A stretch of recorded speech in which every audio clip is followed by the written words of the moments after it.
নমস্কার বন্ধুরা, কেমন আছেন সবাই? আশা করছি সবাই খুব ভালো আছেন। আমিও খুব ভালো আছি। তো আজকের মেঘলা আকাশ, এখন তো মেঘলা আকাশ অনেক দিন ধরেই চলছে। তো এদিকে আমাদের এদিকেও মেঘলা আকাশ আজকেও। তো দেখতেই পাচ্ছেন কীরকম অবস্থা, চারিদিকটা মেঘ করে আছে এবং বৃষ্টিও হচ্ছে ঝিরিঝিরি। তো চলুন ভিডিও স্টার্ট করা যাক। তো আজকে আমি একটা জলখাবারও বলা যায়, আবার রাত্রের ডিনারও বলা যায়। তো আমরা রাত্রের ডিনারের জন্যই ব্যবস্থা করেছিলাম। তো আজকে হবে লুচি আর চিকেন কষা। তো এই যে ভালোভাবে ময়দা মেখে আমি লেচি কেটে নিয়েছি এবং এটা বেলেও নিচ্ছি। তো এখানে আমি একটা প্রশ্ন সবাইকে করব যে কার কার লুচি গোল হয় না। যেমন আমার কিন্তু গোল হয়, আবার এক একটা টাইমে গোল হয়ও না। তো এই নিয়ে শ্বশুরবাড়িতে কিন্তু অনেকবারই আমাকে শুনতে হয়েছিল যে আমার লুচি কেন গোল হয় না। যাই হোক, ওই প্রসঙ্গটা না হয় থাক। তো আমি এখানে লুচি অনেকগুলোই বেলে নিয়েছি। তারপরে মা আমাকে একটু হেল্প করে দিচ্ছিল লুচিগুলো বেলে নিতে, কারণ এক হাতে মোবাইল ধরে তারপরে আর এক হাতে লুচি ভাজা বা রান্না করাটা খুব কঠিন। সে আপনারা যারা ভিডিও করেন নিশ্চয়ই জানেন। যাই হোক, অনেকগুলো লুচি আমি বেলে নিয়েছি। এবার আমি তেলও গরম হয়ে গেছে, তো আমি একটা একটা করে লুচি এবার ভাজবো। তো বন্ধুরা, যারা এখনও পর্যন্ত আমাকে ফলো করনি তারা কিন্তু অবশ্যই আমাকে ফলো করে নিও। তো এভাবেই একটা একটা করে আমি সব লুচিগুলো ভেজে নেব।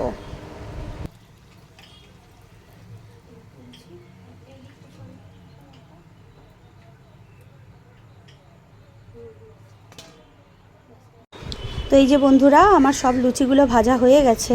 এই যে দেখতেই পাচ্ছেন,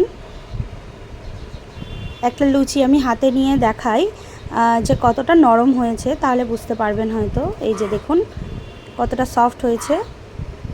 আমি কিন্তু নুন, চিনি আর তেল দিয়ে ময়দাটা মেখেছিলাম। কিন্তু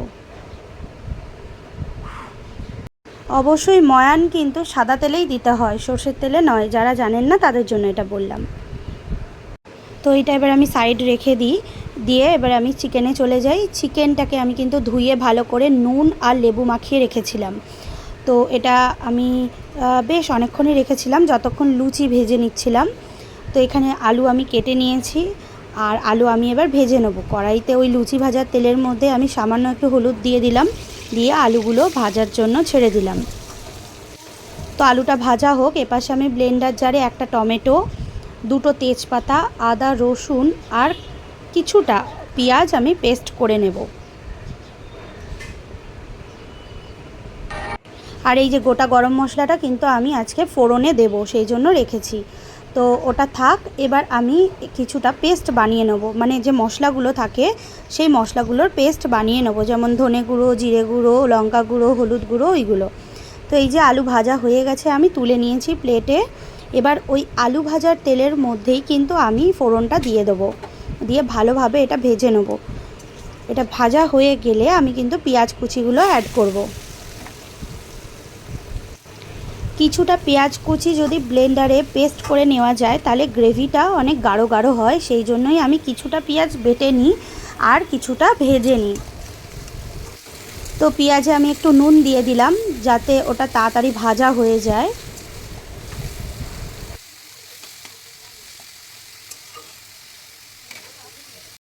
তো এই যে দেখুন বন্ধুরা, পেঁয়াজগুলো ভাজা হয়ে এসছে। এবার আমি চিকেনটাকে অ্যাড করে দেবো।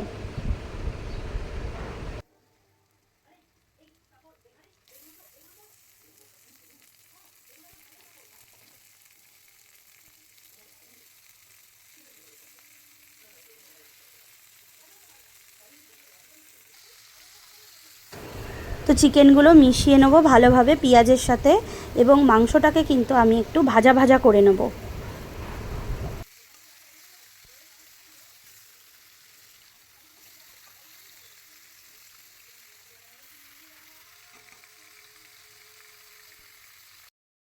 দেখতেই পাচ্ছেন বন্ধুরা, চিকেনগুলোর রং কিন্তু চেঞ্জ হয়ে গেছে।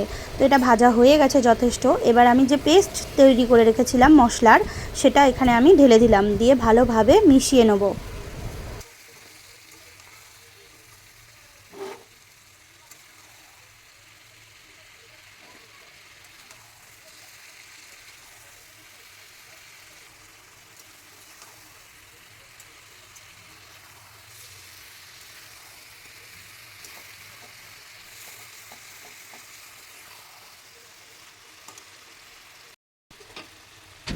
এবার আমি আলুগুলো দিয়ে দেবো। যেহেতু চিকেনটা আমি নুন আর লেবু দিয়ে ম্যারিনেট করে রেখেছিলাম, চিকেনগুলো কিন্তু খুব তাড়াতাড়ি সিদ্ধ হয়ে যায়, তার জন্য ওই জন্য আমি একেবারে আলু দিয়ে দিলাম, যাতে এটা একসাথে সিদ্ধও হয়ে যাবে আর কষাও হয়ে যাবে আর সুন্দর নুন ঝালগুলো ঢুকে যাবে।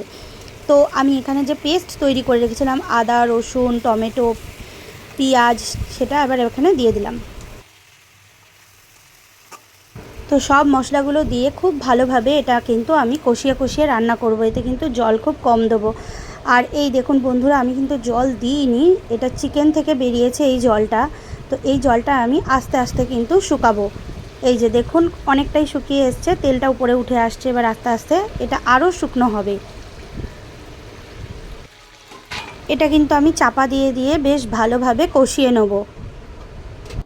তো এটা খুব ভালোভাবে কষা হয়ে গেছে। এবার আমি এটাকে নাড়িয়ে চাড়িয়ে পরিমাপ মতো জল এতে কিন্তু আমি দিয়ে দিয়েছি। এই যে দেখতেই পাচ্ছেন, আমি কিন্তু বেশি জল এখানে ইউজ করব না। তো এটা ফুটুক, আমি তার মধ্যেই ধনেপাতাটা অ্যাড করে দিলাম। আর অবশ্যই এই মুহূর্তে কিন্তু নুনটা চেক করে নিতে হবে, যদি লাগে আরও নুন দিতে হবে, আর যদি না লাগে তাহলে তো আর কোনো দেওয়ার দরকার নেই। এই যে দেখতে পাচ্ছেন ভালোভাবে ফুটে এসছে এবারে ঝোলটা। তো বন্ধুরা, এখানে আমি একটা ছোট্ট টিপস বলি, মাংসটা ম্যারিনেট করার সময় অবশ্যই কিন্তু একটু বেশি করে যদি নুন দিয়ে রাখেন, তাহলে কিন্তু মাংসর ভেতর অবধি খুব ভালোভাবে নুন ঝালটা ঢুকে যায়। তো বন্ধুরা, এই যে আমি চিকেন নামিয়ে নিয়েছি, এবার প্লেটে দিয়ে দেবো। তো আমার ভিডিওটা কার কার ভালো লাগলো অবশ্যই আমাকে জানাবেন কমেন্টে। আমি আবার অন্য ভিডিও নিয়ে হাজির হব। সবাই ভালো থাকবেন, টাটা।